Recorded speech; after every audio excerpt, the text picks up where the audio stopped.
Hello there. So welcome back to Easy Learning with Sanket and आजको topic चाहिँ the paradox of thrift भन्ने हो है। ल अब प्याराडक्स भनेको के हो र थ्रिफ्ट भनेको के हो बुझौँ है। प्याराडक्स भनेको एउटा कन्ट्रोभर्सी, एउटा यस्तो स्टेटमेन्ट, एउटा यस्तो कज एन्ड इफेक्ट, एउटा यस्तो थियोरी जुनले चाहिँ आफूले आफूलाई कन्ट्राडिक्ट गर्छ अथवा एउटा जनरल प्रिन्सिपललाई कन्ट्राडिक्ट गर्छ, बट स्टिल त्यो थियोरीलाई रङ भन्न मिल्दैन है। प्याराडक्स भनेको के हो बुझ्यौँ।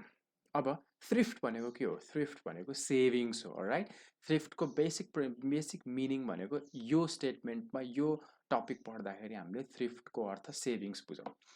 अब एउटा क्वेसन लेखेको छु मैले, why savings is bad for the economy भनेको। सेभिङ्स गरेर चाहिँ पर्सनल्ली मान्छेलाई त राम्रो हुन्छ, किनभने भविष्यमा आउने कन्टिन्जेन्सीहरूको लागि प्रिपेयर्ड हुन्छ। सेभिङ्स गरेर पैसा राख्यो भने जे पनि एउटा सिचुएसनलाई ओभरकम गर्नको लागि यदि मनीको कुरा छ भने सेभिङ्स भएको जरुरी हुन्छ, किनभने एभ्री डे कसैको स्यालेरी आउनेवाला त छैन, एभ्री डे अर्निङ हुनेवाला छैन। त्यसै कारणले सेभिङ्स चाहिँ हरेकलाई चाहिन्छ। अब सेभिङ्स हरेक एउटा इन्डिभिजुअलले गर्यो भने त राम्रो हो नि त सेभिङ्स त, तर त्यही इन्डिभिजुअल मिसिएर पुरै जनताले सेभिङ्स गर्यो भने देशको लागि बहुत नराम्रो हुन्छ। त्यो किन हुन्छ बुझौँ है त।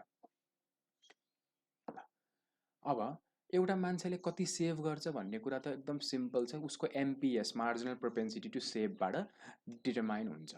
अब यो मार्जिनल प्रोपेन्सिटी टु सेभ चाहिँ कति भन्ने कुरा डिटर्मिनेसन हुन्छ बेसिकली दुईवटा कुराले, इन्कम लेभल र इन्ट्रेस्ट रेटले।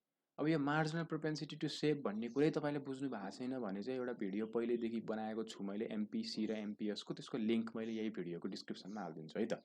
ल अब एउटा मान्छेको एमपिएस कति, मार्जिनल प्रोपेन्सिटी टु सेभ कति भन्ने कुरा चाहिँ उसको इन्कम लेभलले डिटरमाइन हुन्छ र इन्ट्रेस्ट रेटले डिटरमाइन हुन्छ।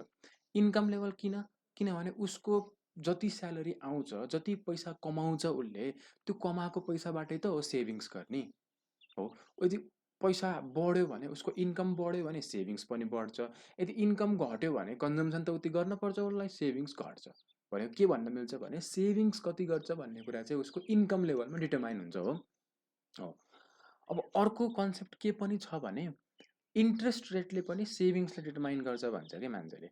किनभने यदि interest rate, market interest rate, ब्याज दर भन्न खोजेको, यदि ब्याज दर देशमा धेरै छ भने, इकोनोमीमा धेरै छ भने मान्छेले खर्च कम गर्छ कि, मान्छेले सेभ गर्छ त्यो पैसा, र त्यो सेभ गरेको पैसा चाहिँ इन्ट्रेस्ट कमाउनको लागि उसले ब्याङ्कमा हालिदिन्छ अथवा कहीँ राख्छ हो।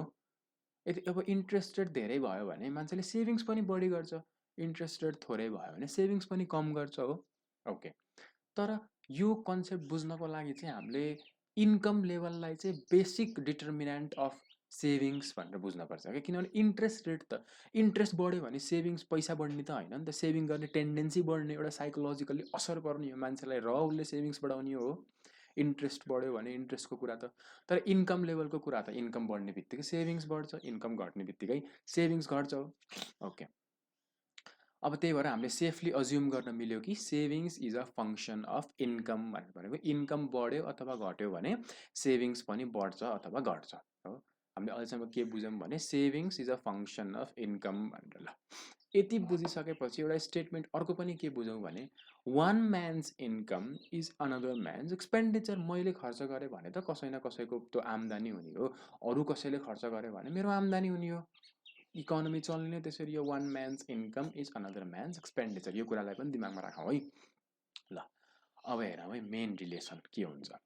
जब इन्डिभिजुअल सेभिङ्स बढ्छ, जब इन्डिभिजुअलले सेभिङ बढाउँछ, हरेक एउटा मान्छेले सेभिङ्स बढाउँछ, त्यसको अर्थ, त्यसको रिजल्ट, त्यसको इम्प्लिकेसन भनेको एग्रिगेटेड सेभिङ्स बढ्छ हो। तपाईँले, मैले, अरूले सबैले मिलेर सेभिङ्स बढायौँ भने इन्डिभिजुअल लेभलमा एग्रिगेटेड सेभिङ्स बढ्ने हो, देशकै सेभिङ्स बढ्ने हो।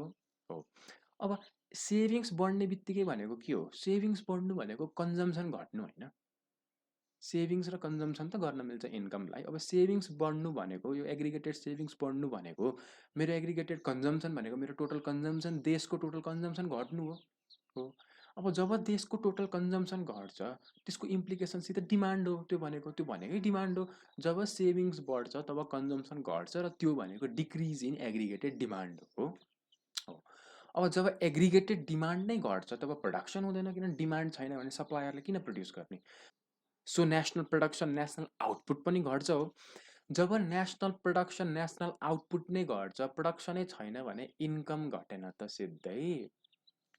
किनभने एउटा इक्जाम्पल, एउटा फ्याक्ट्री छ, त्यो फ्याक्ट्रीले प्रोडक्सन बन्द गरिदियो भने पहिलो कुरो त फ्याक्ट्रीको ओनरले कमाउने भएन, र दोस्रो कुरो जब प्रोडक्सन छैन भने त्यहाँ स्यालेरी, एम्प्लोइहरूको स्यालेरी पनि पाउनेवाला छैन एम्प्लोइले, भनेको नेसनल इन्कम त घट्ने भयो नि त। जब प्रोडक्सन हुँदैन नेसनल इन्कम घट्छ। अब हामीलाई के थाहा छ, savings is a function of income भन्ने कुरा थाहा छ हामीलाई। भनेको जब नेसनल इन्कमै घट्छ तब सेभिङ्स घट्ने भएन त। प्याराडक्स मेसो पाइयो यहाँ ठ्याक्कै। ल, जब सेभिङ्स बढाउँछ मान्छेले तब डिमान्ड घट्छ, किनभने कन्जम्सन घट्छ सेभिङ्स बढ्नको लागि। डिमान्ड घट्ने बित्तिकै प्रोडक्सन घट्यो, प्रोडक्सन घटेपछि नेसनल इन्कम घट्यो, र नेसनल इन्कम घटेपछि फेरि सेभिङ्समा असर पर्ने भयो हो। त्यसै कारणले savings is bad for the economy, although savings can be good for an individual हो। Okay, so if you have any questions, please comment down below, and see you in the next video. Thank you for watching.